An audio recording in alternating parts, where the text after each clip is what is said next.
And then he goes on into verse 5, and Simon answering said unto him, Master, we have toiled all night and have taken nothing. Nevertheless, at thy word I will let down thy net. You see, Simon here is trying to reason with Jesus. You know, he said, we've been up all night. But here's the key in the latter part of verse 5.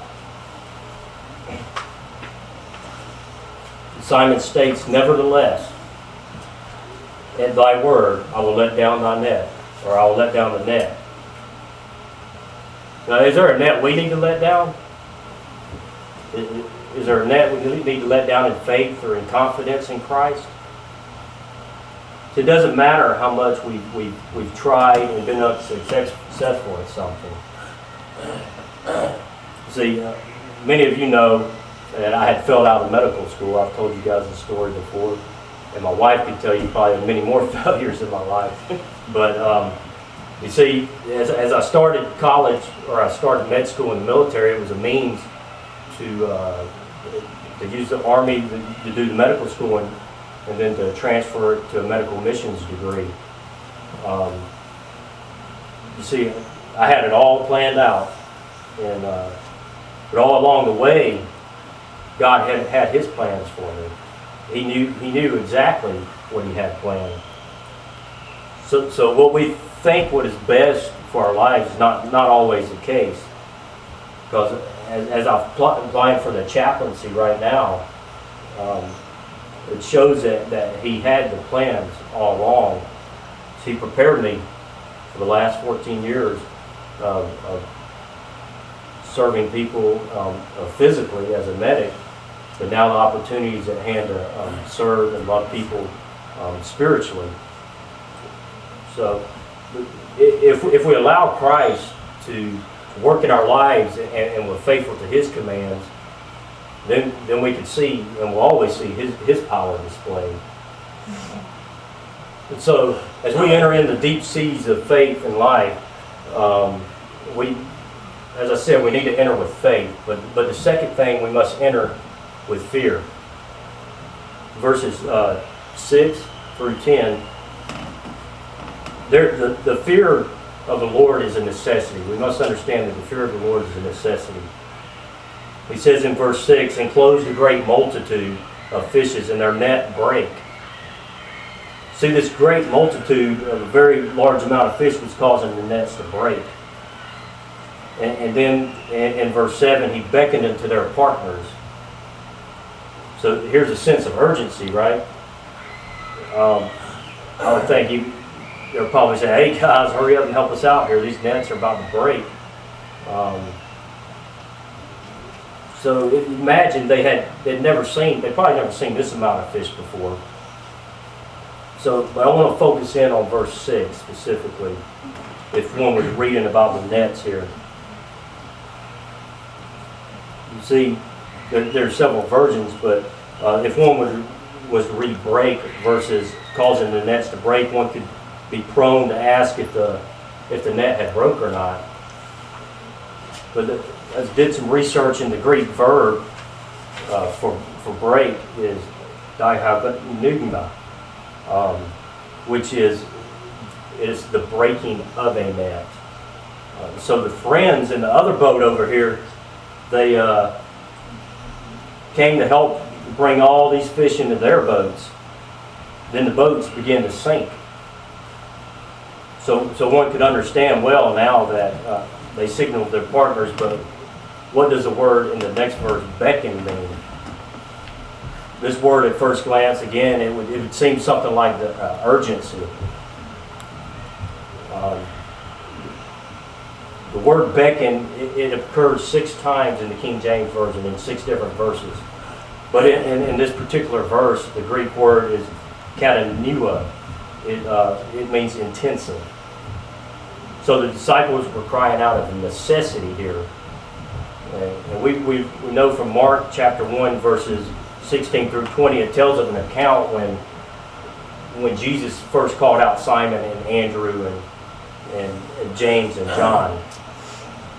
He called them to follow him as he taught with authority. I'm sure he taught with authority here as well. And many times Jesus, he would teach verse by verse as he was teaching. But the important thing is to understand the necessity. When God blesses us, many times we need to realize that the necessity of the help of others in our lives. I had read a quote by Thomas Adams, which it said, "Satan, like a fisher, baits his hook according to the appetite of the fish."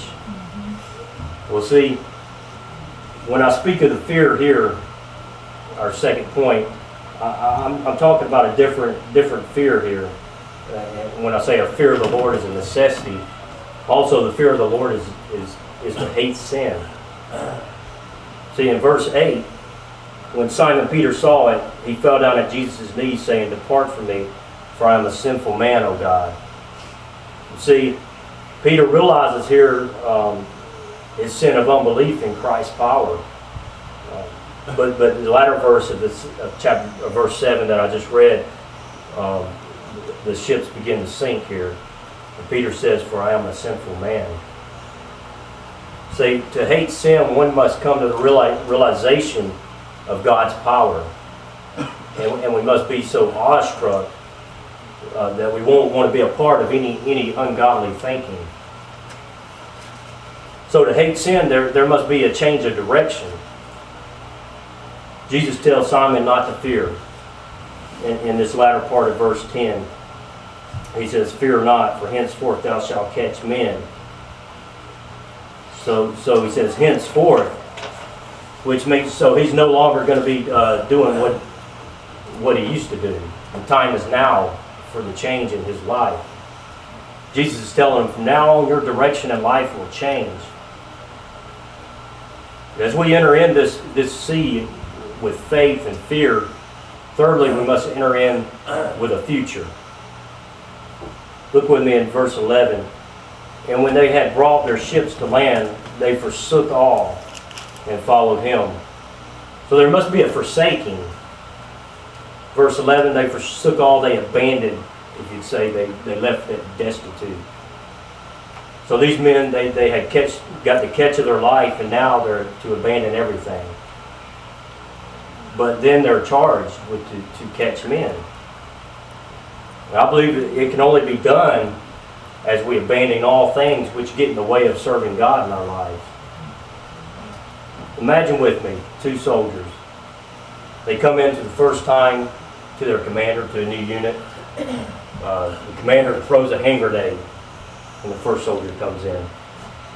Well, the soldier dives towards the door and tries to get away from it. Well, yet we know this hand grenade's not real, but the soldiers don't. And then the second soldier comes in and he throws a hand grenade, and the soldier dives right on top of it. Which soldier do you think the commander's going to want to take into combat with him? The one that died on top of him. See, this second soldier, if he wouldn't have done that, it's like, the truth of the matter is, in the Marines, that's the way we were trained. If there was 100 soldiers about to go into combat, and they wasn't willing to jump on this grenade, and 70 of them were killed, then they become combat ineffective. But the truth is, is the same with our Christian walk.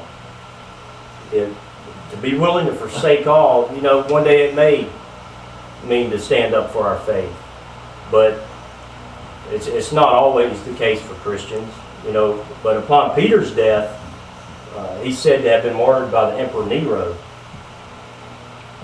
We know all Christians won't be martyred, but think with me with this option. What would you do? I want to look at this forsaken. The actual verb here, forsook, it requires an action.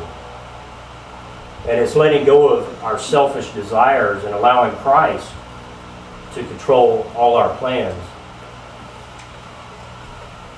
See, it may be involved leaving the comfortable parts of our lives. Just because you may have a job that's has good pay. It may not be the right one in your life.